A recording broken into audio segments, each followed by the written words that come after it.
Ah, cinema, a touchstone of modern civilization with the ability to engorge one with laughter, chill to the bone with fright, and leave one a sobbing wreck. My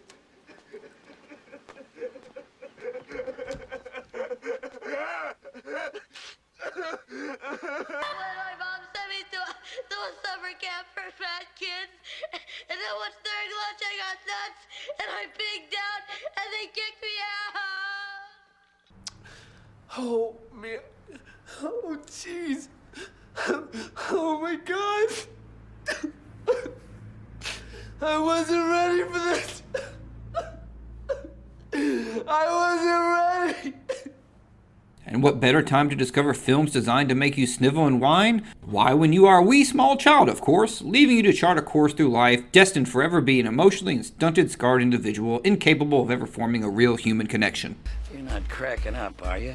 So join me for a walk down memory lane where I relive 11 movie moments that left me a weeping whippersnapper, won't you? Now this list is going to be full of spoilers, so I'll do my best to timestamp everything so you can skip over anything you haven't seen. Why? I'm like a totally nice guy. Let's get things started a little lighthearted as we have Pee-wee's Big Adventure. Now this movie is obviously mostly known for its silliness. I know you are, but what am I? I know you are, but what am I? I know you are, but what am I? I know you are, but what am I? But there is one scene in particular that reduced me to running from the screen in terror to hide underneath my mother's dress. One dark and fateful night, Pee-wee encounters a truck driver who gives him a lift before spinning him a yarn about the worst car accident she has ever seen. The tension builds and builds until... And when they finally pulled the driver's body from the twisted, burning wreck, it looked like this. Years and years later, my mother told me that upon the first viewing of this, I was a sobbing mess that she had to comfort for about half an hour. Now, I loved Pee-wee as a child, and still do, but it took me years into my teenage self before I didn't skip over this scene. But thankfully, I was able to overcome this, and the Griswold house has been forever blessed with this bit of dialogue that we quote in everyday life. Be sure and tell them Large Marge sent ya. Now we start getting morbid and dealing with death, starting with The Outsiders, a movie that was on heavy rotation in the VCR during my childhood. This gem, starring practically every young actor in the 80s, revolves around a group of greasers and the problems they encounter during this eventful period. After saving some children from a burning building, Johnny ends up badly burned in the hospital, and inevitably we come to see his passing, but not before he delivers one final message.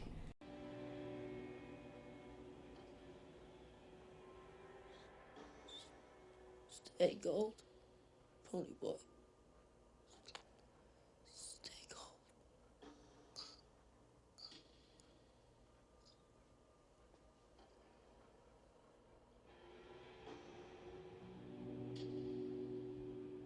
And let my toddler tears commence. Now, I saw my fair share of horror gore during my childhood, but this was one of the first instances that the injuries on screen looked, well, frankly real. The realism, coupled with the dialogue, mixed with how Johnny was just a kid, combined with the lesson of even if you do the right thing, stuff doesn't always work out. Well, this was a movie moment that hit me straight in the feels. But coincidentally, this movie also delivered a line we Griswolds quite regularly quote. Is there some link between childhood trauma and a person's lexicon? I don't fucking know, but always remember. Let's do it for Johnny, man. We'll do it for Johnny. Oh, Harry and the Hendersons, you were just supposed to be this light-hearted family romp about Bigfoot and how he worms his way into the heart of the Henderson family. Sure, we have our fair share of laughs along the way.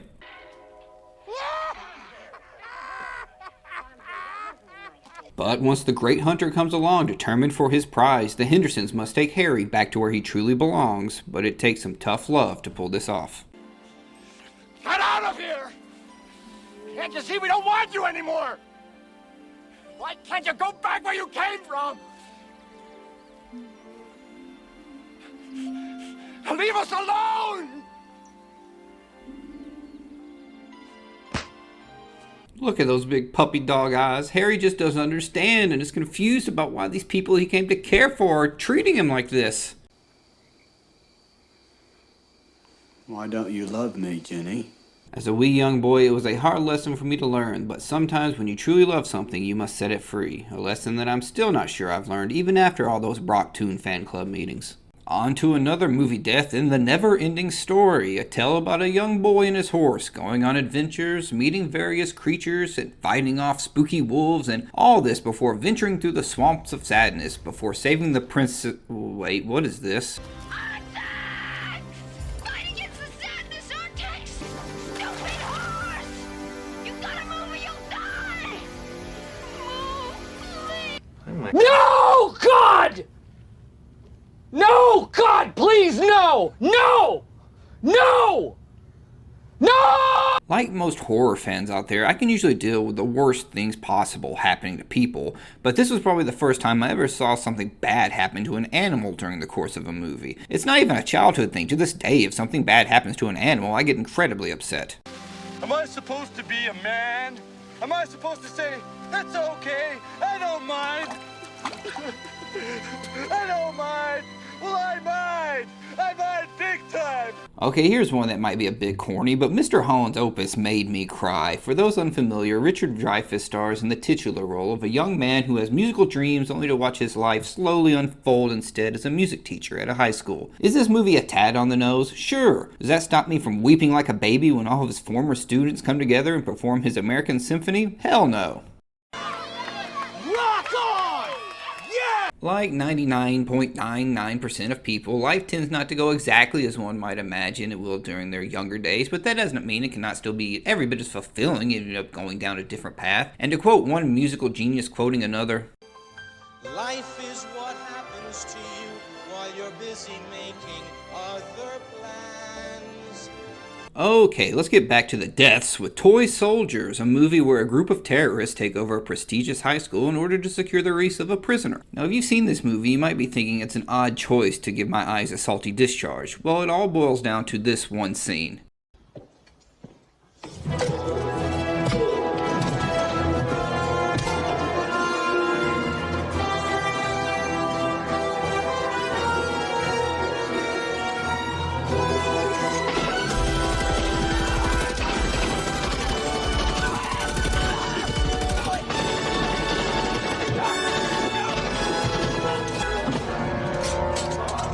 Now, at this point in my life, yes, I was a nerd. I know it's hard to believe. And what do all young male nerds want to be? Wesley fucking Crusher, of course. In my mind, seeing Wesley Crusher gunned down was akin to seeing myself killed. I was just not mentally prepared to see him dead, covered in bullet holes and blood. Does this still pack quite the emotional punch as it once did? No, but try talking sense to my 7-year-old self when he witnessed the amalgamation of everything he wanted to be: die.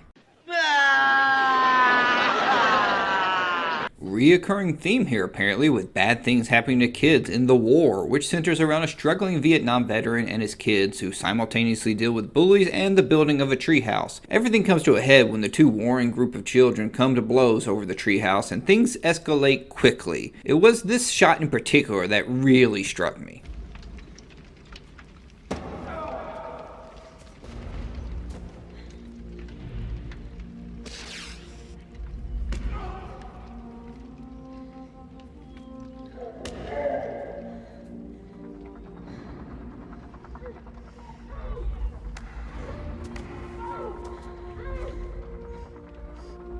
While this movie did not cause me to cry a river, the sheer brutality of it really struck a chord with me. Forgiveness and turning the other cheek are big themes in this movie, and while there is a time that one must fight, a lot of time it just seems so needless and frankly dangerous. I mean, for crying out loud, look at these maniacs. It wouldn't take much more for one or more to end up dead. I wasn't overly aware at the time exactly how, but the war definitely affected me and planted the seeds for my dislike of needless physical altercations. Unless we're dealing with a moose I drove my family halfway across the country for, then all bets are off. Hook. Now this one brings back memories. Imagine it is Christmas Day and you're unwrapping presents to discover a VHS copy of Hook. My response? I'm gonna watch this every day. I was excited. Not only did it feature Robin Williams, who incidentally was the king of 90s movies that punched me in the emotional gut, but it also introduced the world to Rufio, the vine-swinging, swashbuckling badass I always liked to imagine I was.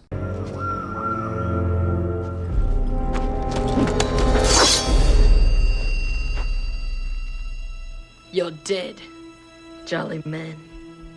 even though in actuality I was actually closer to this kid. But who didn't want to be Rufio? He was destined to be the torchbearer after Pan took his kids back home. That was until, well, you know what happened. Rufio.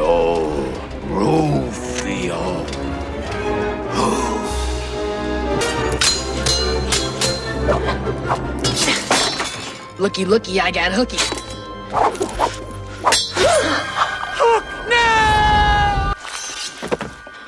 Let's continue using our imaginations and go later on during Christmas Day, and we're watching Hook, and then that happens. I look up to my father and ask, Dad, why did God let this happen to me? He didn't really seem to have an answer for me. His eyes just kind of went dead. However, this was the start of his annual rum and coke after the opening of gifts tradition. Merry Christmas, Dad. Daddy's nose is red and runny. Daddy's voice is gruff and funny.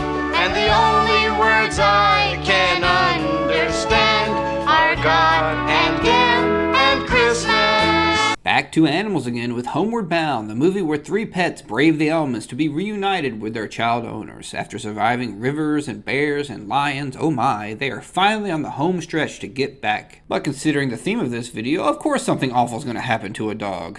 Shadow, the golden retriever who has been leading the charge home, injures his leg and is unable to climb back up the muddy pit. Chance, the young buck, climbs down and tries to push the elder state's dog into not giving up, but sadly... But I want you with me. I love you, Shadow. You've learned everything you need, Chance. Now all you have to learn is how to say goodbye. Oh god, the tears are coming on just thinking about it. The next we see Chance and Sassy, they make it back home to their kids, leaving only Peter looking in the distance before realizing Shadow was just too old to make it. That is until...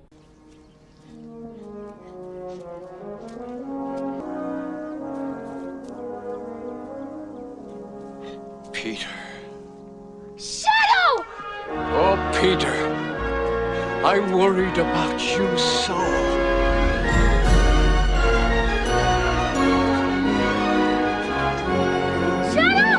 Peter, you're okay. Peter, oh, I'm so happy. I'm so happy. Yes! Yes! It's party time! Hit it! I just want to say one thing. God bless America. See, not every cry is necessarily one out of lament. Sometimes we just get so overjoyed that we can't hold it in. Hopefully our next selection is, oh good God, no, My Girl. BFFs Veda and Thomas J spend their days riding bikes and generally coming of age. When Veda loses her moon ring in the woods, Thomas J decides to be a white knight and retrieve it, despite it landing near a bee's hive and him being deathly allergic. And yes, I am going to play the obligatory reference clip. Oh, no, not the bees! Not the bees! Ah! Oh, my eyes! My eyes! Ah! Ah! I thought this was going to be a happy movie with young love. Instead, I get this bullshit. I mean, mad props to Anna Klumsky for really nailing such a painful acting performance. Her crying made me cry that much harder. You want to go tree climbing, Thomas J? His face hurts. And where is his glasses? He can't see without his glasses. Put his glasses on. Put on his glasses. He was going to be an acrobat. He's gone, sweetheart. He's gone.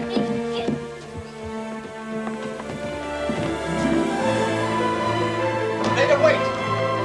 Veda! And I can't give one without the other. Mad props to Macaulay as well for surely having the guts to accept roles in the 90s that had to have made him the child actor with the highest death rate. Mom, I love you!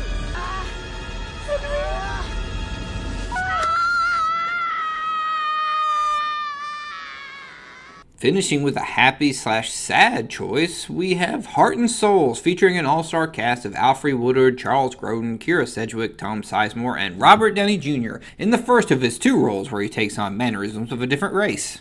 Calm down, I am calm. You want me to get loud? I will get loud. I will get loud if you want me to get loud.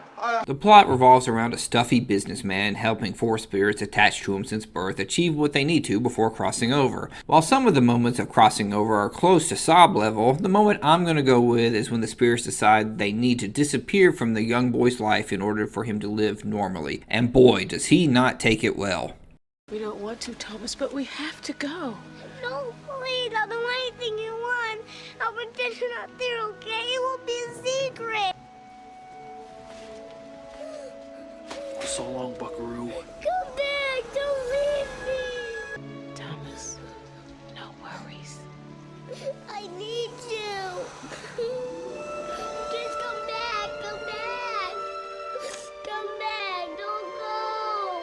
While in the context of the movie they were real, it's a painful element of childhood having to let go of your imaginary friend. I could go on and on about my imaginary friend, Mr. Pickles, but instead, how about we hold hands and reminisce in the sadness of losing the world's imaginary best friend.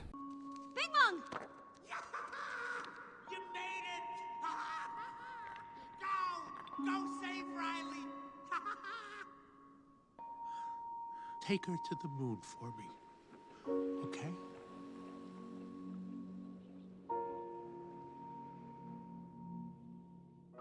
Well, in summary, what did I learn? Well, until I actually sat down and started to make this video, I had no idea most of these revolved around bad things happening to animals and children.